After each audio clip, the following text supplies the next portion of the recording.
Tonight, we reveal a story of betrayal so bold it changed the course of history forever.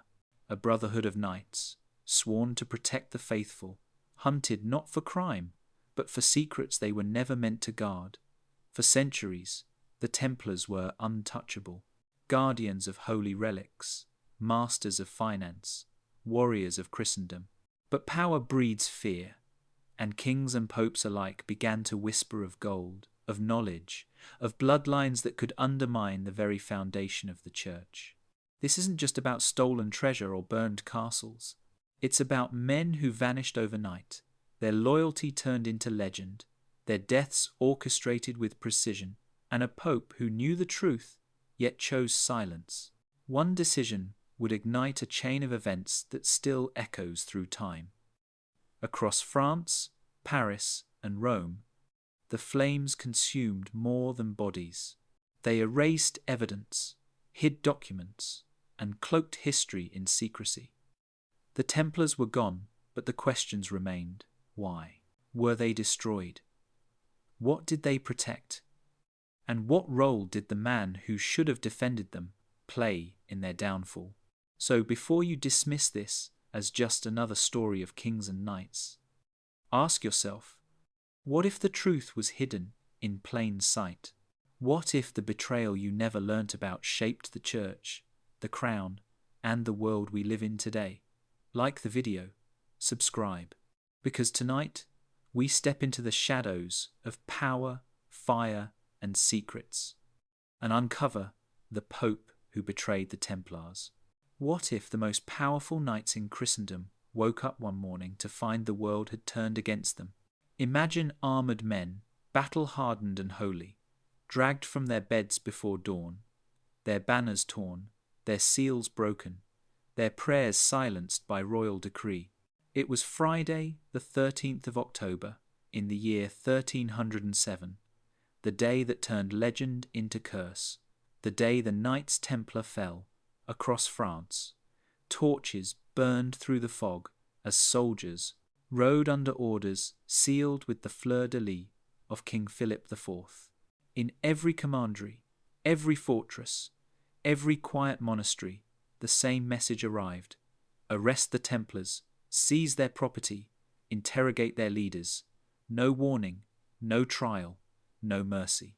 By sunrise, the brotherhood that had stood for nearly 2 centuries was shattered. It began with whispers. For months, rumours had drifted through the corridors of power, tales of secret rites, of forbidden idols, of heresy hidden behind white mantles and red crosses. The Templars, once the heroes of Jerusalem, had become too rich, too mysterious, too independent. Their loyalty was to God, not to any king, and that made them dangerous. King Philip knew it. He owed them money, vast sums borrowed to fund his wars. And in a world ruled by gold and God, debt was a chain heavier than any sword. The Pope, Clement V, had promised peace between crown and temple. But peace is fragile when ambition is hungry. In the early hours of that October morning, the king's men stormed the Templar strongholds. Iron keys rattled, doors splintered, parchment records were seized, and men who had once fought in the Holy Land were bound like criminals. Grand Master Jacques de Molay was taken in Paris, his face calm, his silence unbroken, as if he already knew how this story would end. The charges came swift and absurd. Heresy, idolatry, secret oaths, worship of a mysterious head named Baphomet. It sounded like madness, but madness is a powerful weapon when used by kings. Confessions were forced under torture, and the words the church wanted to hear soon filled the air like smoke. The same knights who had defended Christ's tomb were now accused of betraying him. People whispered that the devil himself had walked into the temple, but perhaps the real devil wore a crown. France watched in uneasy silence. Priests muttered, nobles turned away, and peasants who once knelt to Templar priests now crossed themselves in fear. The Order was broken, but not defeated. In prisons and towers, men prayed through pain, their faith tested by fire and iron. They could not know that their fall would become legend, that centuries later the world would still speak their name. As the sun rose over Paris that morning, the smoke of burning parchment drifted into the cold air. The knights were gone, their secrets scattered, their gold vanished, their brotherhood condemned. But somewhere beneath the ashes, a whisper remained, a promise that truth does not die so easily. The world had betrayed its protectors, and the story of that betrayal was only beginning.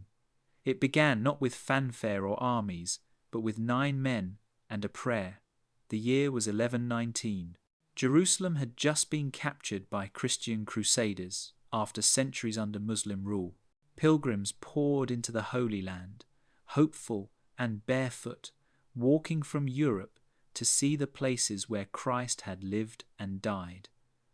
But the roads they travelled were soaked in blood. Bandits, mercenaries, and remnants of war turned sacred journeys into deadly ones. Something had to be done. So a French knight named Hugues de Payens gathered a small group of warriors with a strange vow. They would take up the sword, not for conquest or coin, but to protect the weak. They offered their lives to guard pilgrims on the dangerous roads between Jaffa and Jerusalem. They called themselves the poor fellow soldiers of Christ and of the Temple of Solomon, a long name, but soon the world would know them as the Knights Templar. They lived in the ruins of what was believed to be Solomon's temple near the Temple Mount. That sacred ground, layered in thousands of years of blood and prophecy, gave them their name and their mystique. Their vows were simple but severe: poverty, chastity, obedience. No personal wealth, no wives, no glory. Their lives belonged to God and to each other. But these were not monks with soft hands and quiet prayers. These were warriors. They trained like soldiers, fought like legends, and died like martyrs. Their symbol was a red cross on a white tunic, a mark of purity over blood. They were monks who carried swords, and when they rode into battle, they rode in silence. But silence is never empty. Whispers began to rise. How could a small group of knights become so powerful so fast? Donations flooded in from across Europe. Kings and nobles handed over land, gold, and castles. Within a few decades, the Templars were no longer just bodyguards. They were a military order with outposts across continents. They built fortresses in the Holy Land, controlled ports and farms in France and England, and even created a banking system that let pilgrims deposit money in one country and withdraw it in another. In an age where most people never travelled more than a few miles from home, the Templars moved like shadows across empires. They answered only to the Pope, not to kings, not to armies, not even to local bishops. That made them untouchable, and it made others uneasy. The Templars spoke little of their rituals. Their ceremonies were private, their archives locked. They had secrets, and secrets are dangerous when held by men with swords. Still, their fame grew. Songs were written about their battles. Children played at being Templars in the mud. They were holy warriors, protectors of Christendom, feared by their enemies and worshipped by their allies. But behind the armour and the glory, something else was forming. A mystery, a silence that stretched from Jerusalem to Paris, from the cradle of Christ to the courts of kings. And in that silence, a question waited. Who were the Templars really protecting? The pilgrims, the church, or something older, something hidden beneath the stones of Solomon's temple? At first they were poor, knights who owned nothing but their faith and their swords. But poverty has a strange way of attracting power when it wears the mask of holiness. Within a century, the Templars had become the richest order in Christendom. Their fortresses dotted Europe like stars in a constellation, from the plains of Portugal to the hills of Jerusalem. They were not just soldiers anymore. They were landlords, shipbuilders, diplomats, and something far more subtle, bankers. A pilgrim could ride to a Templar commandery in London, deposit his gold, and receive a letter of credit sealed with the Red Cross. Weeks later, he could walk into a Templar house in Jerusalem and withdraw the same amount, safe from thieves and extortion. It was genius, and it changed everything. For the first time in history, money could move without moving.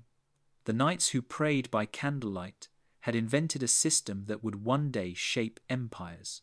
But gold changes people even when they swear vows against it. The Templars built entire economies around their fortresses. They managed farms, collected taxes, and lent to kings. Their network stretched across borders, faster and safer than any royal treasury. The Pope himself used them as bankers, trusting their discretion over the greed of nobles. Slowly, the order became a power behind the powers, a silent hand moving through the arteries of Europe's wealth. To the common people, they were heroes of the faith. To kings, they were indispensable. To both, they were untouchable. And yet, the higher they climbed, the more uneasy the world around them became. The Church preached humility, but the Templars dined in stone halls. The monks of Christ now commanded armies and fleets. Their prayers were whispered in Latin, but their accounts were written in numbers. In the shadowed corridors of cathedrals, bishops whispered that the knights had grown too mighty, that they had forgotten their vow of poverty. Kings gritted their teeth as debts grew. Behind polite smiles, resentment began to simmer. Still, the Templars pressed on. They built commanderies that functioned like miniature kingdoms. In France alone, they owned more than 9,000 estates. Their ships sailed from Marseille and La Rochelle, carrying spices, relics, and secrets. Their leaders met behind closed doors, guarded by ritual and silence. No one outside the order knew exactly how their hierarchy worked or how their wealth was divided. That secrecy gave birth to legends, some in awe, others in fear. People began to say that the Templars guarded more than gold, that their treasure included knowledge so powerful it could shake the Church itself. By the time the 13th century neared its end, the Templars were no longer merely knights of God. They were the nervous system of medieval Europe, connecting crowns and crosses through invisible threads of faith and finance. But power built on both prayer and profit cannot last forever. In palaces and cathedrals, eyes began to turn toward them. Jealous eyes, hungry eyes. And one of them belonged to a king whose debts were growing faster than his mercy. When Bertrand de Goth was chosen as Pope in the year 1305, he was not a man of Rome.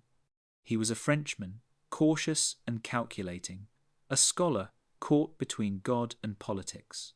When he accepted the papal crown, he took the name Clement V, but even the name sounded uncertain, like a candle flickering in the wind. The Church was no longer the unshakable pillar it had once been. Kings were growing bolder, the Crusades were fading into memory, and the authority of the Vatican trembled beneath the weight of power and greed. Clement had not been elected freely. His rise to the throne of St. Peter came through the hand of one man, King Philip IV of France, a monarch known to his enemies as Philip the Fair, fair in face but not in heart. Philip's debts to the Templars were deep, his resentment deeper, and the new pope owed him a favour. From the moment Clement accepted the tiara, his papacy was chained to France. He was not crowned in Rome but in Lyon, surrounded by French cardinals. The seat of the Church itself would soon drift north, away from the eternal city and into the shadow of the French crown. It was a quiet shift, but a deadly one. Rome had been the voice of God. Now it whispered in the language of kings. Clement was a man of compromise. But compromise is a dangerous word when the world expects conviction. He had inherited a church riddled with corruption, divided by politics, and haunted by whispers of heresy. The Templars stood at the centre of it all. Once the pride of Christendom, they had become too powerful, too independent, too untouchable. The Pope saw it, the King feared it, and both knew something had to break. In letters written before the storm, Clement tried to balance the impossible. He spoke of reform, of investigation, of caution. He promised the Templars protection under the Church. But Philip's influence loomed like a noose. The king had already accused the Templars of unspeakable crimes. He needed the Pope's blessing to make those accusations holy. When Philip demanded condemnation, Clement hesitated. When Philip demanded arrests, Clement delayed. Yet the king's will was iron, and Clement's silence became consent. Behind the gilded walls of Avignon, the Pope prayed for guidance, but even prayer could not free him from the political trap closing around him. To defy Philip was to risk war between crown and cross. To protect the Templars was to invite the wrath of the most powerful ruler in Europe. So Clement did what many men do when faced with impossible choices. He yielded. History remembers Clement V as weak, but perhaps weakness is too simple a word. He was a man torn between faith and survival, between the truth he suspected and the power he feared. In the candlelit halls of his palace, he signed the papers that would damn the knights he once called brothers. And though his seal was wax, the betrayal was written in blood. King Philip IV of France was born into gold and crowned in glory, but by the time he reached his throne, both had begun to fade. His wars with England had drained the treasury, his nobles were restless, and his people starved while his palaces gleamed. He was a man of contradictions, graceful and cold, admired and feared. A monarch who believed that the hand of God rested upon his crown, even as his debts strangled his kingdom. The Templars had once been his allies. They had financed his campaigns, lent him soldiers, and guarded his wealth in their fortified commanderies. But when the crown turned hollow, friendship became envy, and envy became hatred. Philip needed gold, and the Templars had more of it than any king alive. He began to see them not as brothers of Christ, but as rivals to his power. Their network of estates and treasuries stretched across Europe. Their allegiance was not to France, but to the Pope.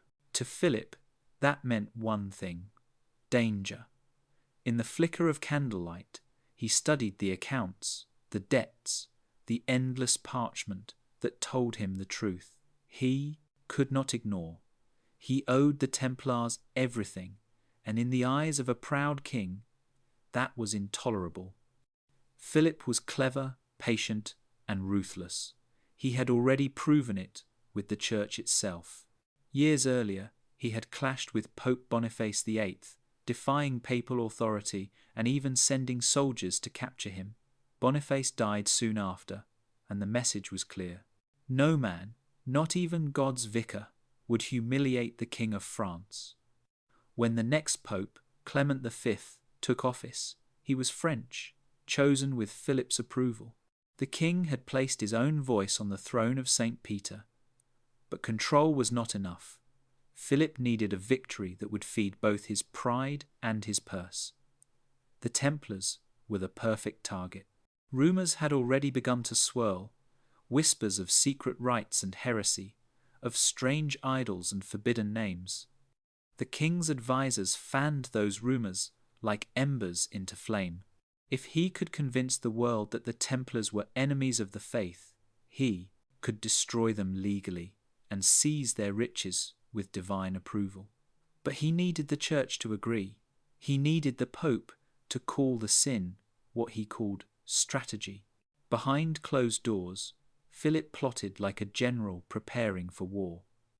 He summoned spies, forged documents, and planted confessions.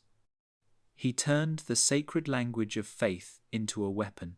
Every word of accusation was wrapped in piety. Every act of greed, disguised as righteousness. He told himself it was justice, but deep down he knew it was desperation. The crown of France was slipping, and only blood and gold could hold it in place. In the autumn of 1307, Philip's patience ended. His orders went out in silence, sealed with royal wax and delivered by trusted messengers. When dawn came on that fateful Friday the 13th, the Templars awoke to the sound of fists on their doors. The king with empty pockets had found his treasure, and the price would be the soul of Europe. Long before their fall, long before their wealth and power made them enemies of kings, the Templars were seekers of something older than faith and deeper than gold. When they first arrived in Jerusalem in the year 1119, their base was not a palace or a fortress, but the ruins of the ancient Temple of Solomon. The same temple spoken of in Scripture, the one said to have housed the Ark of the Covenant itself. The Templars swore their duty was to protect pilgrims, but what if that was only part of the truth? For 9 years they remained in those ruins, digging beneath the stone floors, excavating tunnels that had been sealed for centuries. No records survive of what they found, but when they emerged, they were no longer poor knights, they were powerful. Stories spread among pilgrims and locals alike. Some said the knights had discovered sacred relics, fragments of the true cross, or scrolls written by the hand of Solomon himself. Others whispered they had unearthed something far more dangerous, knowledge that could challenge the church, perhaps even rewrite its foundations.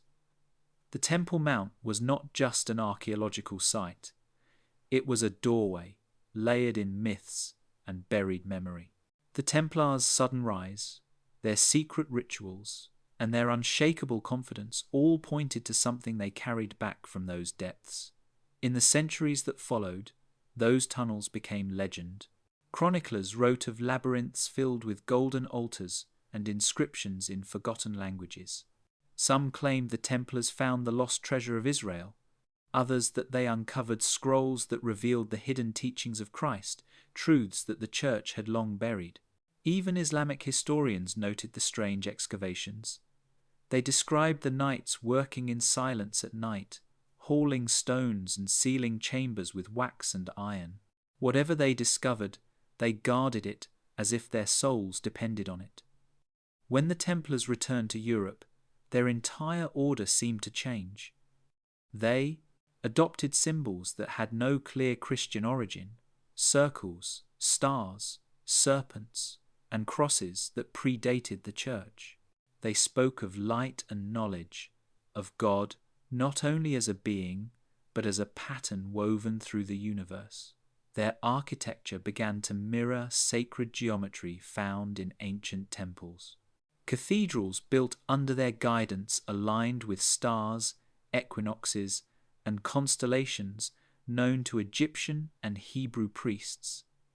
These were not coincidences, they were signatures, marks of men who had seen something that shook their understanding of the divine. The Church, of course, looked the other way, perhaps not understanding or perhaps too afraid to ask. But others noticed. Scholars, mystics, even rival knights began to wonder what secret the Templars were protecting. Some thought it was the Holy Grail, not as a cup, but as a bloodline. Others believed they had found the Ark of the Covenant, hidden away to keep it from both Muslims and Christians. A few even whispered that the Templars had uncovered proof that God's truth was older than any scripture. Whatever it was, it gave them confidence, purpose, and the kind of certainty that frightened kings, because men who hold sacred knowledge answer to no earthly throne, and that, perhaps, was their greatest sin. The accusations against the Knights Templar sounded like madness even in their own time. Men who had fought for Christ in the Holy Land were suddenly accused of worshipping demons, of kissing each other in secret rituals, of spitting on the cross, and of bowing before a mysterious head called Baphomet. It was a crime without evidence, a heresy without witnesses, a story written not by truth but by power. On that October morning in 1307, when King Philip's soldiers burst into Templar commanderies, they carried with them not proof but paper, and on that paper were words sharp enough to cut through centuries of loyalty. The first confessions came quickly, but only because they were beaten into existence. Men were chained in dungeons, stretched on racks, and burned with hot irons until they said whatever their captors wanted to hear. They confessed to impossible things, to spitting on the crucifix as part of their initiation, to denying Christ 3 times, to worshipping a bearded head that gave them wealth and protection. But even in pain, their stories never matched. Some said the head was made of silver, others of wood, others swore it was a skull wrapped in cloth. Some said it was human, others said it glowed with light. None of them agreed, because none of them had ever seen it. In Paris, Jacques de Molay, the Grand Master of the Order, was interrogated for days. At first he denied everything, standing by the purity of his brothers and their service to God. But under torture even the strongest faith trembles. Eventually his words faltered, and he too confessed, his voice broken, his spirit crushed. Yet when brought before the Pope, he recanted it all, declaring his confession a lie forced from him by torment. It was too late. The damage was done. The world heard the word heretic, and it echoed louder than truth. What made the accusations believable was not their logic, but their timing. Europe was full of fear. Plagues, famine, and war had made people desperate for someone to blame. The Church saw enemies in every shadow, and the Templars, with their strange rituals and secret oaths, made easy targets. The king spread pamphlets claiming to expose the order's blasphemies, but the trials were a theatre, a show for the masses.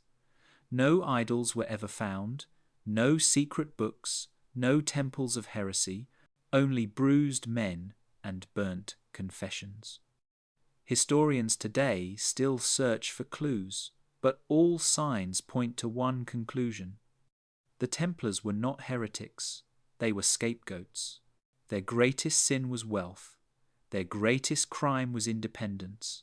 They answered only to God, and that frightened the men who wanted to rule in his name.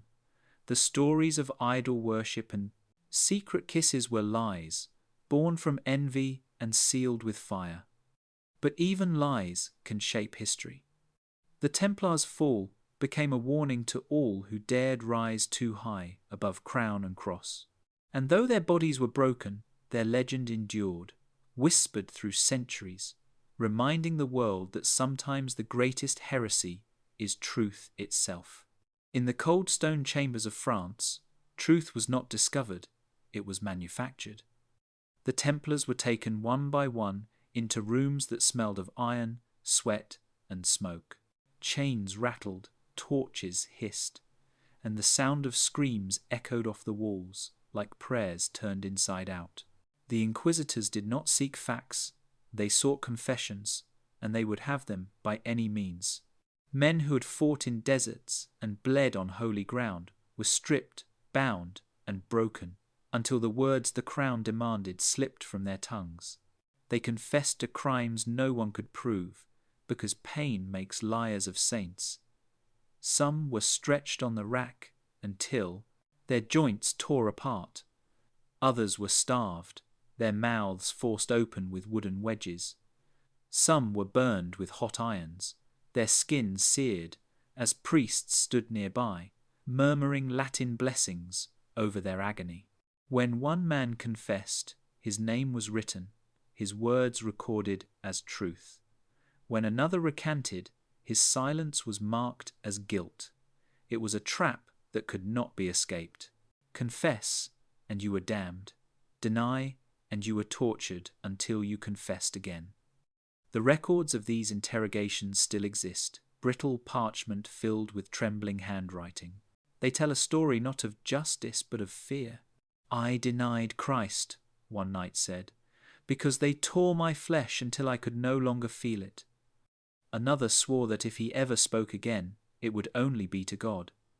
Many did not live to speak at all. Some died under torture. Some were found hanging in their cells, whether by their own hands or by their captors, no one knows. When Pope Clement heard of the confessions, he hesitated. He knew something was wrong. The Templars had been soldiers of the Church for nearly 2 centuries. Could they all have fallen into sin? Could thousands of knights across Europe have worshipped idols in secret? It was impossible, and yet the confessions kept coming. The Pope ordered his own inquiry, hoping to uncover the truth, but even his questions were smothered by the king's control. The machinery of accusation had already been built, and it was too late to stop it. In Paris, Jacques de Molay was brought before the crowd. He confessed once more under pressure, admitting to the charges so that his brothers might be spared. But later, when the flames of execution loomed, he stood tall and took it all back.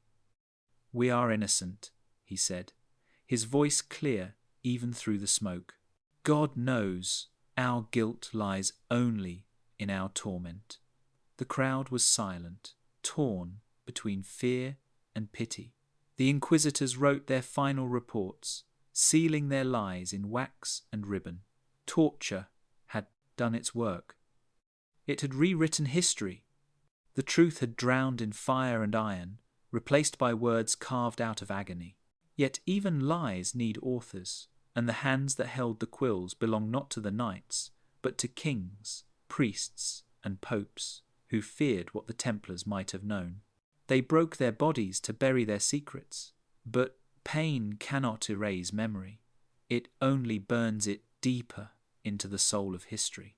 For nearly 700 years, the truth about the Templars lay hidden behind locked doors and sealed drawers deep within the Vatican. The world believed that Pope Clement V had condemned the order, that he had bowed to King Philip's demands and declared the warrior monks guilty of heresy. But in the year 2001, inside a quiet corner of the Vatican's secret archives, a historian named Barbara Frail uncovered a document that changed everything. It was a parchment written in faded Latin, stamped with the Pope's own seal. Its title was simple but shocking. The Chinon parchment, what it revealed, turned centuries of history on its head. The parchment told a story the world was never meant to hear. It described a secret trial held in the castle of Chinon in France in August of 1307. There, away from the eyes of kings and inquisitors, the highest leaders of the Templars, including Grand Master Jacques de Molay, were brought before the Pope's envoys. They confessed not to heresy, but to fear. They admitted that during initiation ceremonies, some knights had been told to deny Christ only as a test of loyalty, not as an act of blasphemy. They begged for forgiveness, and the Pope granted it. Clement absolved them of all heresy and restored them to the Church. In that moment, the Templars were forgiven. They were still brothers of Christ. But the absolution never reached the world. King Philip had already spread his poison. He had published confessions extracted under torture, paraded broken knights through the streets, and burned the idea of their guilt into the minds of men. To expose the truth, then, would have meant defying the crown of France, risking open war between throne and altar. Clement, already trapped by his loyalty to Philip, made a choice that would haunt his papacy. He sealed the letter, filed it away, and let the lie stand. The Templars would die as heretics, even though the Church knew they were innocent. The Chinon parchment sat forgotten for centuries, buried among thousands of other records. Its edges yellowed, its ink faded, its significance lost to dust and time. Yet even in silence, it waited, like a confession too heavy for eternity to swallow. When it was finally found, the Vatican confirmed its authenticity. The Pope had absolved the Templars before they were destroyed. The betrayal was not one of faith, but of politics. Imagine what that means. The men who were tortured, imprisoned, and burned alive had been pardoned before their deaths. The Church could have saved them, but it chose silence. It let kings dictate justice and turned truth into shadow. The parchment's discovery did not rewrite history. It revealed the part of it that had been erased. A hidden letter, sealed in wax and shame, proves that even in the highest halls of faith, fear rules more than mercy. And in that fear, an entire brotherhood was sacrificed, not for heresy, but for convenience. Pope Clement V sat in his palace at Avignon, surrounded by scrolls, letters, and the weight of two worlds pressing against his conscience. To one side stood the Church, ancient and holy, built upon the blood of martyrs. To the other stood King Philip IV, the most powerful ruler in Europe, a man who bent faith to his will. Between them stood the Knights Templar, men of the cross who had become victims of their own greatness. Clement had promised them safety. He had written letters to his bishops ordering that no harm come to them until he could conduct a proper investigation. But promises made in ink are easily broken when that ink runs red with fear. He knew the charges were lies.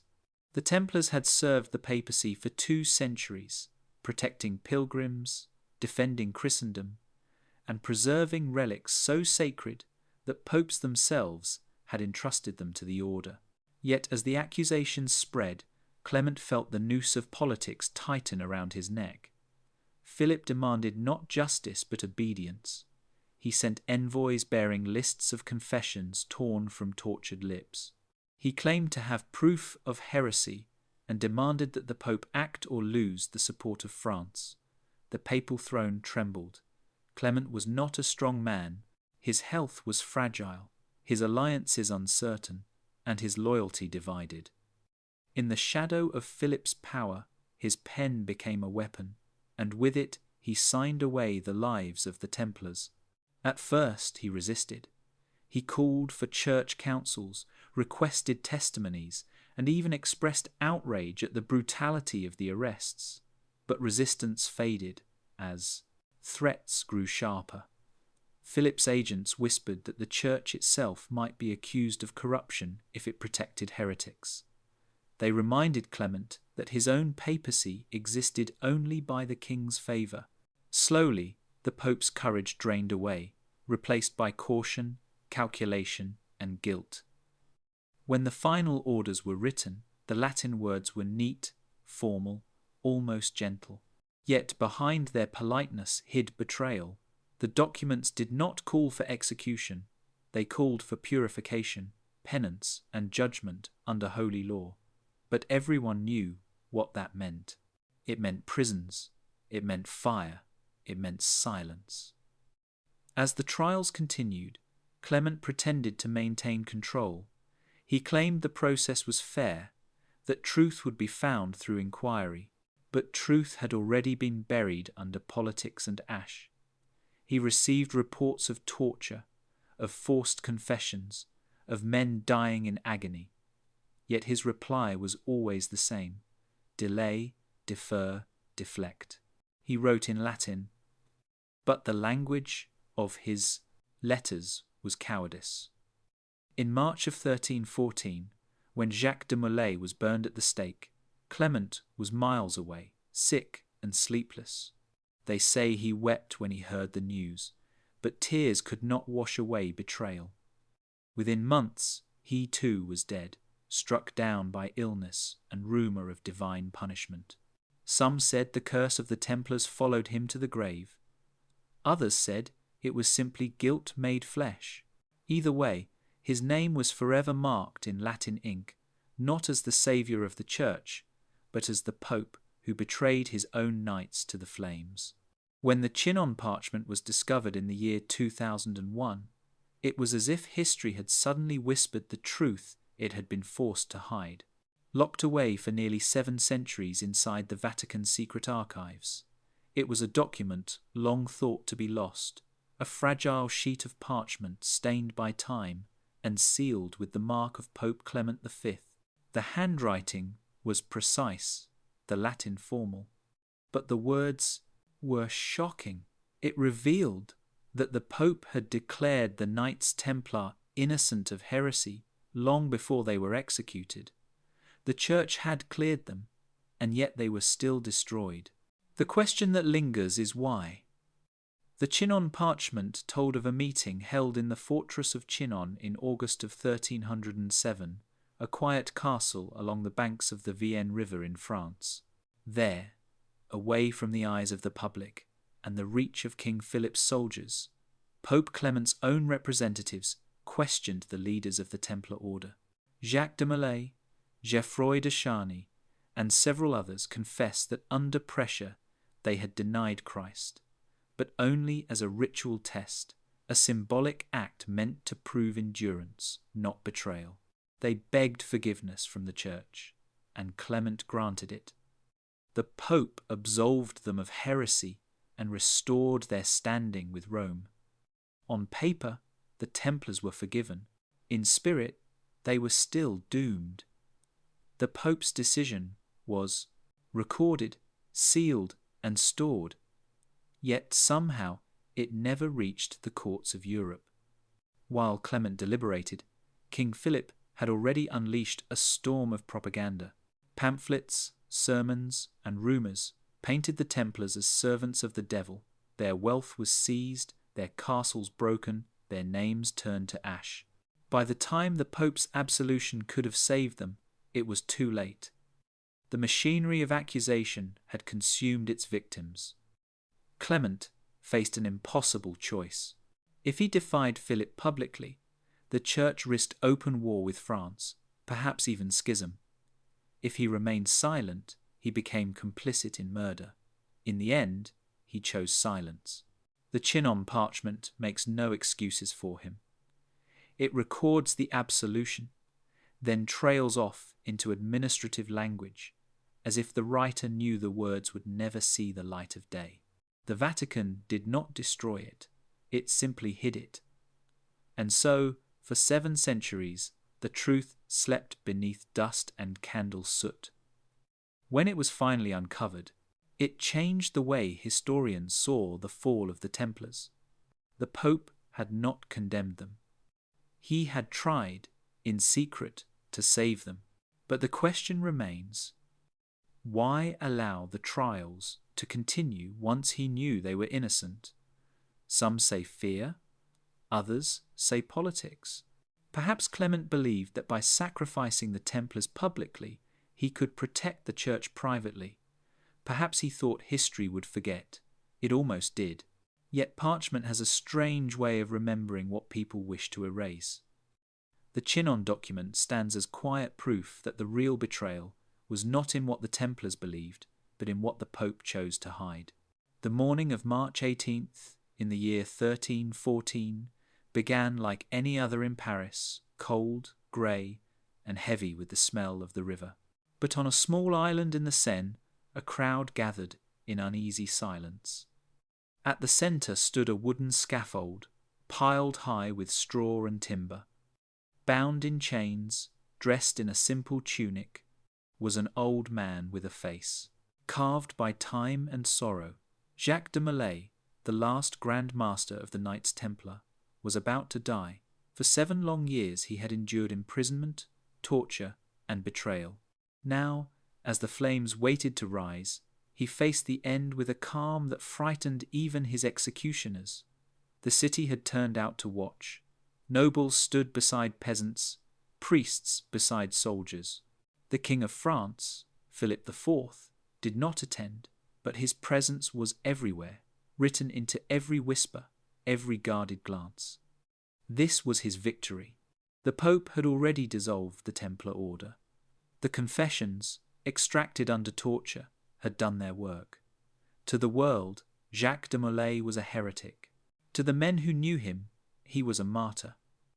When the friars offered him mercy if he would confess one last time, he shook his head. His voice was rough but steady. God knows who is wrong and who has sinned, he said. Soon those who have condemned us will face his judgment. The fire was lit. The fire, wood crackled, the smoke rose, and the wind carried the sound of prayer. Witnesses, said Desmoulins, did not scream. He stood upright as the flames licked at his legs, his eyes fixed on the horizon. The air shimmered around him, and someone swore they saw him raise his hands toward heaven before the smoke swallowed him whole.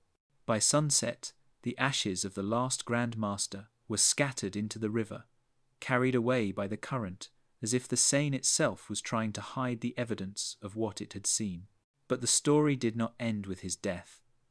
As the fire consumed him, Desmoulins is said to have called out a curse. He summoned King Philip and Pope Clement to appear before the judgment of God within a year, to answer for their sins. It sounded like defiance, the last words of a dying man. Yet what happened next made Europe shiver. Within 1 month, Pope Clement was dead, his body ravaged by illness. Within 8 months, King Philip was thrown from his horse and died suddenly, leaving his dynasty cursed by misfortune. One by one, his sons and heirs died young, their bloodline collapsing within a generation. Chroniclers began to whisper that the curse of the Templars was real, that divine justice had avenged its fallen knights. Whether the curse was truth or legend hardly matters now. What remains is the silence that followed. The flames that burned Jacques de Molay also burned the last bridge between faith and power. His death was not just an execution, it was an ending, the closing of an age when knights believed they could serve both God and kings. The Templars were gone, but their ashes carried a story that refused to die, a story that still drifts through time like smoke over the river, waiting to be heard. When people think of the Vatican, they imagine Rome, marble halls, and the golden dome of St. Peter's shining in the sun. But in the early 14th century, the heart of the church was not in Rome at all. It was in France. In the year 1309, Pope Clement V made a choice that would change the papacy forever. He abandoned the Eternal City and moved the seat of the church to Avignon, a quiet town on the banks of the Rhone River. Officially, the move was for safety. Rome was unstable, torn apart by politics and violence. But many whispered another reason. Clement was not running from danger, he was running from guilt. The betrayal of the Templars had left the church stained. Their downfall had been orchestrated by the French crown, and Clement had played his part. He knew he had sacrificed justice for survival, trading divine truth for royal favour. By moving to France, he placed the papacy under the shadow of the very king who had demanded the Templars' destruction. Some said Avignon was less a holy city than a golden cage. From his new palace, the Pope ruled, but not freely. The cardinals around him were mostly French, the decisions guided by French interests, and the treasury filled with French gold. The independence of Rome was gone. The church now spoke with a French accent. Avignon itself was beautiful but strange. It lacked the grandeur of Rome, its ancient ruins, its saints' tombs, its centuries of pilgrimage. Instead, it felt like a fortress of politics, wrapped in prayer. Massive stone walls surrounded the papal palace, and guards patrolled the narrow streets. The smell of ink and wax filled the air as scribes copied endless decrees. It was here that Clement tried to rebuild his reputation, but every letter he wrote carried the ghost of the Templars. He had destroyed the church's most loyal knights and fled the city where their blood still haunted the cobblestones. Some historians believe the move to Avignon was part of a secret deal. Philip IV had long wanted control over the papacy. He had already forced Clement's election in 1305, ensuring that the next pope would be a Frenchman loyal to his crown. The destruction of the Templars and the relocation of the papal court may have been two sides of the same coin. One gave Philip the gold he craved. The other gave him the power to shape Christendom from within. In Rome, the people called it exile. In Avignon, it was called safety. But to many, it felt like captivity. The papacy's authority weakened and its spirit dimmed. The city of Peter had been traded for the comfort of kings. Clement's health declined soon after the move. Some said it was the curse of Jacques de Molay. Others said it was the weight of his conscience. He died in 1314, just weeks after Philip's sudden death. The papacy would remain in Avignon for nearly 70 years, remembered not as a time of faith, but as the Babylonian captivity of the Church. The betrayal that began with the Templars ended with Rome itself abandoned, and the shadow of that choice still lingers in the walls of Avignon today. They say that when Jacques de Molay stood upon the pyre, chained and trembling beneath the shadow of Notre Dame, his voice rose above the roar of the flames. The air that day in March of 1314 was cold, but the fire burned with unnatural fury. Witnesses claimed the old knight called upon God to judge his enemies. He named them aloud, Pope Clement V and King Philip IV of France, and swore that before a year had passed, they would stand before the throne of heaven to answer for what they had done. The crowd shuddered. Some crossed themselves. Others whispered that the dying man had gone mad. But within months, those words would no longer sound like madness. They would sound like prophecy. The first to fall was the Pope. Clement had always been a cautious man, a puppet caught between loyalty and fear. After the Templar executions, he grew sickly. Some said it was grief, others said it was guilt. He could not sleep. He spoke of nightmares, of smoke and fire, of nights without faces. In April of 1314, barely a month after de Molay's death, Clement was struck by a sudden illness while staying near Avignon. He lingered for days, his body weakening until he could no longer speak. By the end of the month, he was dead. His body was placed inside a stone chapel, but even in death, peace escaped him. During the funeral, lightning struck the building, setting it ablaze. The fire consumed the coffin, leaving only ashes. People said it was divine judgment. The curse had begun. Before the year was out, King Philip followed. In November, while hunting near Fontainebleau, his horse stumbled and threw him violently to the ground. He died within hours, his neck broken. The court called it an accident, but the people of France called it retribution. They remembered the Grand Master's final words, and fear crept through the royal bloodline. The curse, they said, would not end with the king, and indeed it did not. Within a few short years, Philip's sons, who each took the throne in turn, died without heirs. The Capetian dynasty that had ruled France for centuries collapsed into chaos. To some, it was coincidence. Disease and accident were common in those days, but to others, the pattern was too sharp to ignore. How could two of the most powerful men in Christendom die so soon after the man they had condemned? The legend of the curse spread like wildfire through Europe. Chroniclers wrote of it in secret, priests whispered it in confession, and even kings feared to speak de Molay's name aloud. The Templars might have been erased from history, but their vengeance, it seemed, still walked the earth. Whether the curse was real or imagined, it left a mark deeper than fire or ash. It turned Jacques de Molay into something greater than a man. He became a symbol, the ghost of justice haunting the thrones of the guilty. For centuries after, whenever kings abused their power or popes bowed to earthly greed, people remembered the knight who burned and the two who followed him into the dark. Perhaps it was only coincidence, or perhaps, as the flames rose that day on the Ile de la Cité, heaven truly listened. When the soldiers of King Philip stormed the Templar commanderies on that October morning in 1307, They expected to find mountains of gold. For years, whispers had said the Knights were the richest order in all of Christendom. They had financed kings, built fortresses, and lent money to the very throne that now sought their destruction. Yet when the vaults were opened, they were bare. The chests that were supposed to overflow with coins held only dust. The treasure of the Templars had vanished. The king's men tore apart walls, dug up courtyards, and broke open tombs, but they found nothing.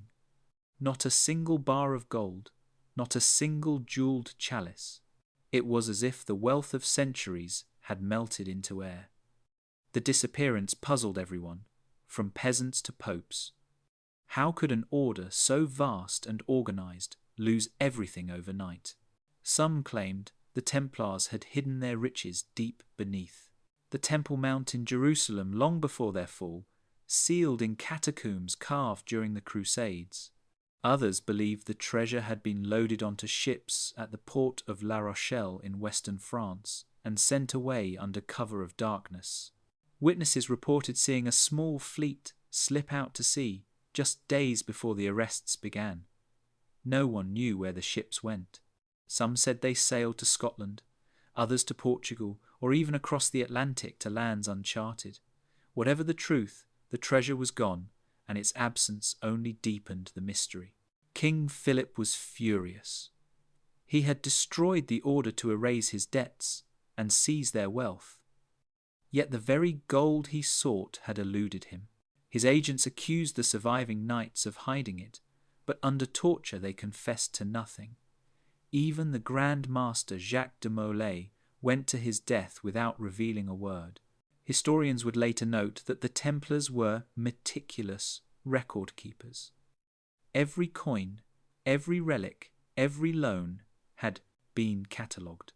But after the raids, the ledgers stopped. It was as if someone had planned for this moment, someone who knew the betrayal was coming. And what of Pope Clement? Did he know? Some believe he did. As the Templars' spiritual protector, he would have been aware of their finances and holdings. Perhaps he allowed the treasure to be hidden, hoping to preserve it from Philip's greed. Perhaps he ordered it done in secret, a final act of penance for the men he could not save. The Vatican's archives remain silent, but it would not be the first time truth was buried beneath holy walls. Over the centuries, treasure hunters have searched for what they call the lost gold of the Templars. They have dug beneath old chapels, traced maps through forests, and followed cryptic symbols carved into stone. Some claim to have found fragments, ancient coins, and chalices etched with the Red Cross. None have found the hoard itself. Yet the legend persists because the Templars were not just soldiers or monks. They were architects of secrecy. If they could hide their knowledge for centuries, why not their fortune? And maybe, just maybe, the real treasure was never gold at all, but something far more dangerous. Something that kings would kill to possess, and popes would burn to keep buried forever. Among the strangest accusations made against the Knights Templar was a single mysterious word, Baphomet. It appeared again and again in the confessions extracted under torture. The knights were said to have worshipped it, bowed before it, even kissed it during secret rituals. The inquisitors described it as a head, sometimes human, sometimes goat-like, sometimes beautiful, sometimes monstrous. No one could agree on what it was, and yet this name, this whisper in the dark, became one of the most powerful weapons used to destroy the order. But what if Baphomet was never a demon at all? What if it was something older, something sacred, something the church could not afford to understand? The word itself first appeared in the early 13th century, long before the Templars' fall. Scholars believe it may have been a corrupted version of Mahomet, the name medieval Christians used for the Prophet Muhammad, used by enemies to claim that the Templars had fallen under Islamic influence. But this explanation never fit the depth of the fear surrounding it. The confessions spoke not of a false prophet, but of a mysterious power, a feminine presence that offered wisdom, balance, and enlightenment. Some whispered it was a goddess in disguise, an echo of the divine feminine long erased from Scripture. To the Church, that was worse than heresy. It was blasphemy against the very order of heaven. Over time, artists and mystics began to give form to the name. In the 19th century, the occultist Eliphas Levi drew the now famous image of Baphomet, a figure with a goat's head, human body, and wings, seated between light and dark, male and female, heaven, earth. To Levi, this was not evil, but balance, the union of opposites, the secret of creation itself. He claimed that the Templars, during their years in the Holy Land, had discovered remnants of ancient knowledge preserved by mystics and scholars from older faiths. They had brought that knowledge back to Europe, cloaking it in symbols to protect it from persecution. Baphomet, he said, was not a god of darkness, but a symbol of divine equilibrium, the hidden wisdom that connects all things. The Church, however, saw only danger. The medieval world was not ready for the idea of sacred duality, of divinity that embraced both masculine and feminine. To them, there could be only one truth, one God, one light. Anything else was heresy, and heresy had to burn. The name Baphomet became the proof of guilt that justified the Templars' destruction. The very word carried the weight of damnation. Even today, historians cannot agree on what the Templars truly worshipped, or if they worshipped anything at all beyond the God of their vows. Perhaps Baphomet was only a lie born of torture, or perhaps it was a secret they guarded too well, a truth that threatened the rigid order of their age. If it was a symbol of wisdom, then the knights were condemned for seeking understanding beyond the limits of dogma, and that may have been their real sin, not idolatry, but curiosity, the kind of sacred curiosity that has always frightened those who rule by fear. By the time the Templars were accused of heresy, whispers had already begun to circulate in the dark corners of Europe. They said the knights were not just guarding relics or gold, but something far older, something that could shake the very foundation of the Church. The story was dangerous even to repeat aloud. The Templars, it was said, had found proof of Christ's bloodline. Not metaphorical blood, not holy wine in a chalice, but a living lineage passed down through centuries, hidden from the world.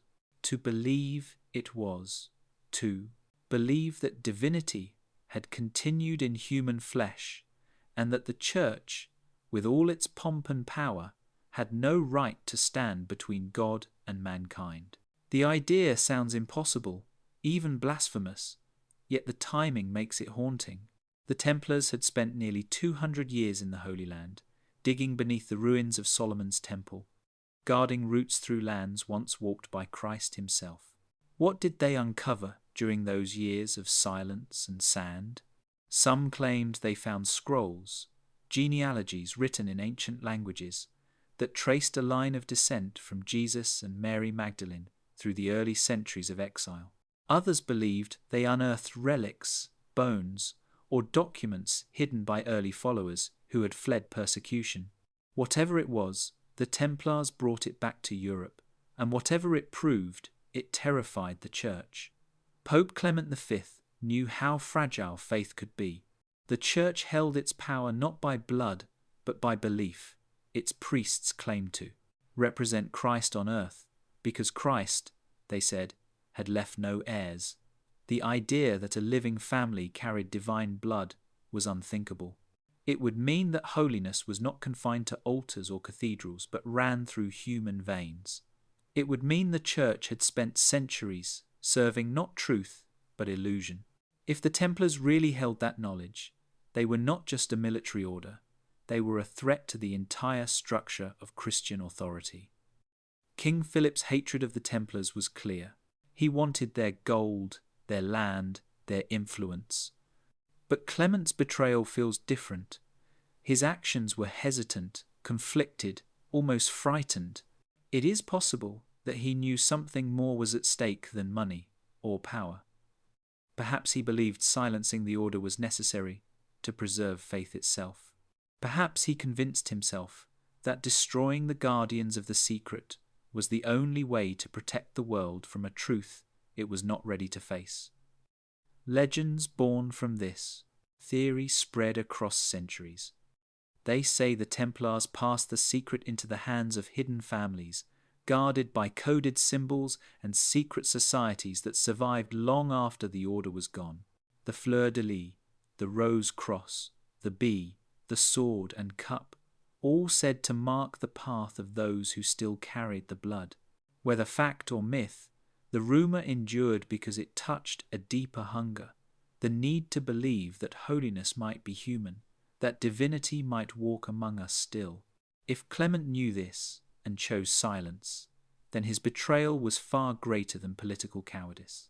It was a crime against the truth itself, buried beneath the weight of faith, sealed by a papal ring, and left to echo through history like a heartbeat beneath stone. When the Templars were wiped from the face of Europe, their castles emptied and their leaders burned, it seemed their story had ended in smoke.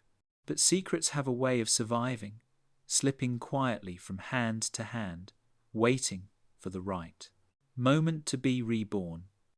In the centuries that followed their destruction, new orders began to appear across Europe. They called themselves Freemasons, Rosicrucians, and other names cloaked in mystery. They built temples, carved symbols into stone, and spoke of enlightenment, brotherhood, and hidden wisdom. Many of them claimed to be the heirs of the Knights Templar. Whether those claims were truth or myth has remained one of history's most tantalizing riddles. The first whispers of a Templar survival appeared in the early 17th century. Stories spread that a small group of knights had escaped France in 1307, carrying their treasures and sacred knowledge north to Scotland. There, sheltered by sympathetic lords, they reformed in secret. Some even say they helped Robert the Bruce in his battles against England, and in return were granted protection. When the wars ended, these surviving knights supposedly passed their rituals and symbols to local stonemason guilds, which over time evolved into something much larger, the Freemasons. By the 1600s, Masonic lodges had begun to appear in Britain, claiming ancient wisdom that stretched back to the builders of Solomon's Temple and the keepers of hidden truth. The parallels were hard to ignore. Both the Templars and the Masons used sacred geometry, initiations, and oaths of secrecy. Both revered the Temple of Solomon as a symbol of divine order. Both were accused by the Church of harbouring heretical ideas. Even their symbols seemed to echo across time: the compass and square, the cross and rose, the blazing star. To some, it was proof of an unbroken chain of knowledge. To others, it was clever imitation, a way to borrow the power and mystery of a fallen order. The Rosicrucians emerged around the same time, shrouded in even deeper secrecy. Their manifestos spoke of hidden masters guiding humanity toward enlightenment, of secret teachings blending science, mysticism, and ancient philosophy. Many of their symbols, like the rose and the cross, echoed the Templar legends of divine union and sacred bloodlines. Some claimed they had inherited not the swords of the knights, but their wisdom, the belief that faith and knowledge were not enemies but mirrors. As these movements grew, so did the legends. Masonic writers began openly linking their order to the Templars, claiming descent from the knights who had fled persecution. Some even performed initiation rituals in which new members symbolically avenged the death of Jacques de Molay. Whether these rites preserved real history or romantic myth, no one can say. The Church, however, took them seriously enough to condemn Freemasonry as a spiritual threat. Perhaps the truth lies somewhere between myth and memory. The Freemasons and Rosicrucians may not be direct descendants of the Templars, but they inherited something even more enduring: their hunger for hidden truth, their defiance of blind authority, and their belief that faith must coexist with reason. In that sense, the legacy of the Templars did not end in fire. It transformed, rebuilt, and continued to whisper through lodges, symbols, and secrets carved into stone long after the last night's ashes cooled. Deep beneath the streets of Rome lies a labyrinth that almost no one is allowed to enter. Miles of corridors stretch under the Vatican, lined with iron doors and sealed cabinets, each containing the memory of 1,000 years. They call it the Vatican's secret archives, though the Church prefers a softer name now, the Apostolic Archive. But secret is the word that fits best.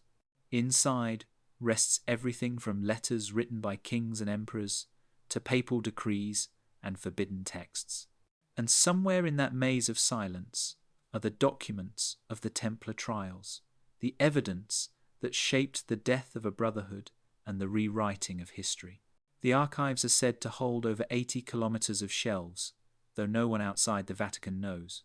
For certain, access is granted only to a handful of scholars each year, and even then, they can request only specific documents.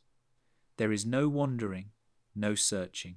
You must know exactly what you are looking for. It is a place designed not for discovery, but for control. For centuries, the Church has insisted that nothing is hidden, that secrecy exists only to protect delicate materials. But history tells another story. Many of the most controversial documents, including those about the Templars, were sealed away for hundreds of years before anyone was allowed to see them. When the Chinon parchment was rediscovered in 2001, it was by accident buried in a box, misfiled and forgotten. That single document proved that Pope Clement V had absolved the Templars of heresy, even as he allowed their destruction to continue. If such a revelation could remain lost for 700 years, what else lies waiting in those silent rooms? Scholars suspect that other parchments, letters, and records from the trials remain sealed. Correspondence between Clement and King Philip, witness statements never made public, even inventories of relics seized from the Templars, relics that were never seen again. The Vatican insists there is no grand conspiracy, but the shadows say otherwise. The Church has always understood the power of information. Control the narrative, and you control belief. By keeping certain truths buried, the institution preserved its image and authority. Admitting that it had condemned innocent men to death, or worse, silenced knowledge that challenged its power, would shake the foundation of faith itself. And so the archives remain a vault not just of history, but of silence. Some who have entered the archives describe an atmosphere that feels more like a monastery than a library. The air is cool and dry, the light dim, and the echo of footsteps fades like whispers. Somewhere, behind one of those heavy doors, may rest the full story of the Templars, written in the same ink that condemned them, letters sealed by trembling hands, records of a truth too dangerous for its time. Perhaps one day those doors will open, and the last pieces of the puzzle will be revealed. Until then, the Vatican's silent rooms hold their secrets close, guarding not only the history of the Templars, but the guilt of the Church itself. In the spring of 1314, Pope Clement V lay dying in a small residence near Avignon. The once powerful pontiff, who had commanded kings and crowned emperors, was now a frail shadow, coughing blood into linen and haunted by dreams that blurred the edge between memory and nightmare. Those close to him said he could not sleep without candles burning, that he muttered prayers in his fever and spoke to men no one else could see. In his final weeks, He dictated a handful of letters to his secretary, letters never meant for the public eye. Some survived, scattered across private collections and forgotten monasteries. Together, they paint a portrait of a man consumed by guilt. In one letter, written only days before his death, Clement spoke of fire. He wrote of the light he had seen in a dream, rising like the pyres that had burned Jacques de Molay and his brothers in Paris. He said the flames did not consume but revealed. In their glow, he saw faces, kings, popes, soldiers, staring back at him, their mouths open, their eyes unblinking. They ask me why I did not speak, he wrote, why I let the truth be buried beneath ashes. I have no answer. To some, it was the rambling of a dying man. To others, it was confession. His attendants noticed that he refused the last rites until the final moment. He asked instead for silence. For nights he stared toward the east, toward Rome, as if expecting something to arrive. One account, written by a monk named Bernard de Montfavet, claims the Pope wept when he heard church bells toll for Mass. They sound like chains, he said. The monk also recorded a strange remark from the Pope's final day. Clement, barely able to speak, whispered that the church had traded its soul for safety, that he had seen the face of God turned away. Even the manner of his death seemed touched by omen. A sudden fever struck without warning. His body burned, his skin pale and cold while his insides blazed with heat. Some said it was poison. Others said it was the curse of de Molay come to collect its debt. When his body was finally laid to rest, lightning struck the chapel, setting it ablaze and consuming his coffin. The same fate that had taken the Grand Master's flesh now took the Pope's. History would remember Clement as weak, a pawn of kings, a man who chose politics over faith. But his final words hint at something deeper, a soul that understood too late the cost of silence. Whether he truly saw visions or was tormented by guilt, no one can know. Yet the image remains. The Pope, staring into unseen fire, hearing the echo of a knight's last curse in the crackle of the flames. Maybe he saw more than we think. Maybe, in his last breath, he finally understood that some truths cannot be burned away, and that even the highest servant of God cannot escape the weight of his own conscience. Long after the last Templar burned, their symbols began to whisper again. You can still find them carved into the cold corners of cathedrals, hidden in stained glass, or etched into the foundations of modern buildings. Circles within triangles, crosses with equal arms, roses blooming from stone, stars of 5 and 8 points. They appear like fingerprints of a vanished brotherhood, silent marks left by hands that remembered what could no longer be spoken. To most people they are decoration, the art of the masons who built Europe's great churches. But to those who look closer, they form a language that survived the pyre. The earliest Gothic cathedrals rose not long after the Templars' founding. Chartres, Notre Dame, Reims, and countless others share geometry so precise it borders on divine. Their builders aligned spires with constellations, encoded mathematical ratios into their walls, and filled their windows with sacred symmetry. The Templars were not the architects, yet their influence hums through the stone.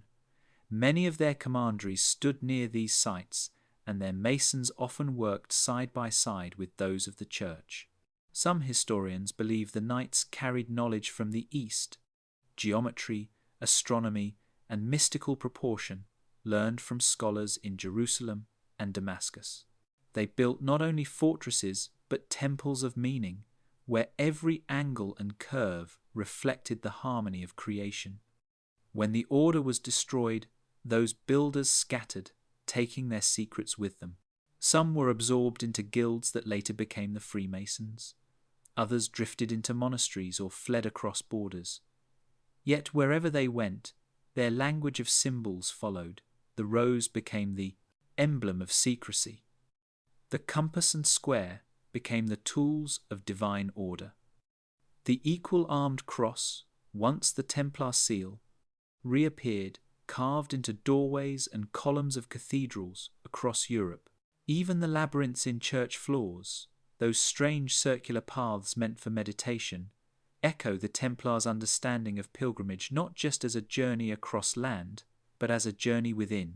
Centuries later, as the Freemasons rose, these same designs returned with new names but familiar meanings. The all-seeing eye, the sacred triangle, the twin pillars, all descendants of an older system of belief. The Masons claimed to be the keepers of ancient wisdom, builders not only of cities but of souls. Their temples, though plain from the outside, were filled with geometry that mirrored the cathedrals of old. To them, light was knowledge, and architecture was the act of revealing it. In this, they were very much like the Templars they revered. Even today, the echo continues. In government, buildings, monuments, and even corporate logos, fragments of that same language appear. Most who use them have forgotten their meaning, but the shapes persist, carrying their quiet message through time. They remind us that ideas cannot be burned or buried. They simply change form, waiting to be seen again. The Templars may have vanished from history, but in stone, glass, and symbol, their voice remains, speaking softly through the centuries to anyone who still remembers how to listen. What if the Templars were not destroyed for what they believed, but for what they protected? The Church said it was heresy, idolatry, corruption. But what if it was inheritance? For centuries, legends have whispered that the Holy Grail was never a cup at all, but a bloodline. That the treasure the Templars guarded so fiercely was not gold or relics, but proof that Christ's blood still flowed in human veins. If that were true, then the Templars were not just soldiers of God. They were guardians of something that could tear the foundation of Christianity apart. The theory begins with a simple idea that Jesus of Nazareth and Mary Magdalene were not only teacher and disciple, but husband and wife. That after the crucifixion, Mary fled the Holy Land carrying his child, and that her descendants settled in the south of France. This is where the Templars re-enter the story. During the Crusades, they spent years stationed at the Temple Mount in Jerusalem, excavating beneath the ruins. Officially, they were protecting pilgrims. Unofficially, they were digging.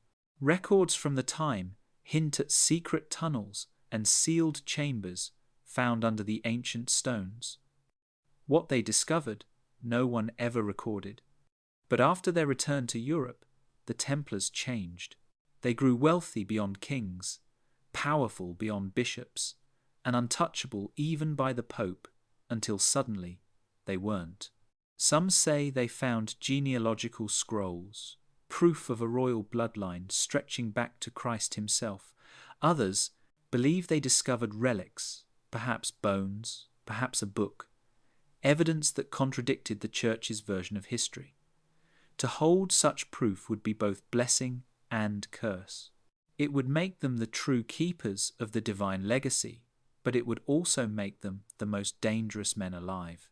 If the world learned that Christ's descendants still lived, that salvation had been carried not in spirit but in blood, the Church would no longer be the sole gatekeeper of heaven. The Pope's authority would crumble overnight. Pope Clement may have known, or at least suspected. His actions during the Templar trials carry the scent of fear, not certainty. He condemned them with one hand while quietly absolving them with the other. Perhaps he hoped to bury the truth, not destroy it. Perhaps he believed that silencing the guardians would keep the secret safe. But King Philip had no such caution. He wanted their gold, their influence, their silence. He needed them erased completely. The Grail theory suggests that when the raids came in 1307, the Templars spirited their greatest secret away. Some say it was hidden in southern France, in the Languedoc region where Magdalene's legends had first taken root. Others believe it travelled to Scotland, or even across the sea to new lands unknown to the Old World. Whatever the truth, the Church ensured that no one would ever speak of it again. If the Grail was indeed a bloodline, then its guardianship passed into myth. But myth, like blood, has a way of surviving. It flows through stories, symbols, and the quiet persistence of curiosity. Perhaps the Templars were not betrayed for what they worshipped, but for what they knew. And perhaps, somewhere in the world, the living Grail still walks among us, hidden in plain sight, carrying the secret that fire could not burn away. History often asks questions that have no clear answers. Pope Clement V sits at the centre of one of its darkest mysteries. Was he a pawn, forced by a king more powerful than any pontiff, or a traitor, willing to sacrifice the Templars to preserve his own position? The letters he left behind hint at fear and guilt, but they cannot explain the decisions that allowed the destruction of men who had served the Church faithfully for 2 centuries. Some scholars argue he acted to protect the institution, to prevent open war with France, and preserve the papacy for future generations. Others say he was complicit in murder, turning conscience into ink and letting the innocent die so the powerful might profit. Clement's legacy is complicated because it was lived in a world where politics and faith were inseparable. He owed his election to King Philip IV, a man who demanded obedience and gold. He faced threats from nobles, threats from factions within Rome, and pressure from the very people who expected him to act as the voice of God. To resist would have meant rebellion, possibly bloodshed, far beyond the Templars for themselves.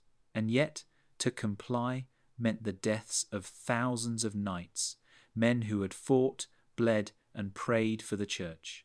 His actions preserved the papacy in the immediate sense, but at what cost? The question of repetition is harder. Betrayal, manipulation, and hidden truths have not ended with the Middle Ages. History shows that when power is threatened, institutions sometimes act in secret to protect themselves. Documents remain sealed in Vatican archives, unexamined and possibly inconvenient. Ancient knowledge disappears quietly. Decisions made behind closed doors can ripple for centuries. Some modern researchers point to patterns in politics, finance, and religion that echo the Templar story, where loyalty and morality are traded for security or advantage. The lessons of Clement's papacy remain relevant, a warning of how human fear can override divine principles. Yet there is another angle. Perhaps Clement's actions were not purely dark. Some historians suggest he may have preserved the Church from even greater disaster. If he had openly defied Philip, France could have broken with Rome, plunging Christendom into civil war. The papacy might have been discredited entirely, the foundations of Europe destabilized. In this reading, Clement's betrayal was a calculated compromise, a tragic attempt to save the institution even as he allowed individuals to suffer. The distinction between villain and victim blurs. In the end, the story of Clement V forces us to confront uncomfortable truths. Power is rarely simple. Decisions have consequences that echo far beyond the halls where they are made. The Templars died, their secrets scattered, their legacy transformed into legend, and the Pope who betrayed them remains a figure suspended between condemnation and understanding. Perhaps redemption and repetition are 2 sides of the same coin. Perhaps the question is not whether Clement was guilty or innocent, but whether we are wise enough to see the same choices in ourselves and in the world around us, and whether history will forgive us or simply repeat its lessons in silence. The betrayal of the Templars is a story that refuses to settle quietly into history. It rises from the ashes of 1307, carried on whispers through vaults, archives, and secret chambers. Pope Clement V knew more than he revealed.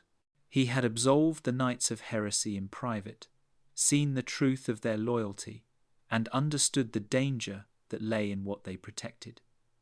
And yet he chose silence. His letters hint at guilt, his actions reveal fear, and the world moved on, unaware of the quiet treachery that had shaped it.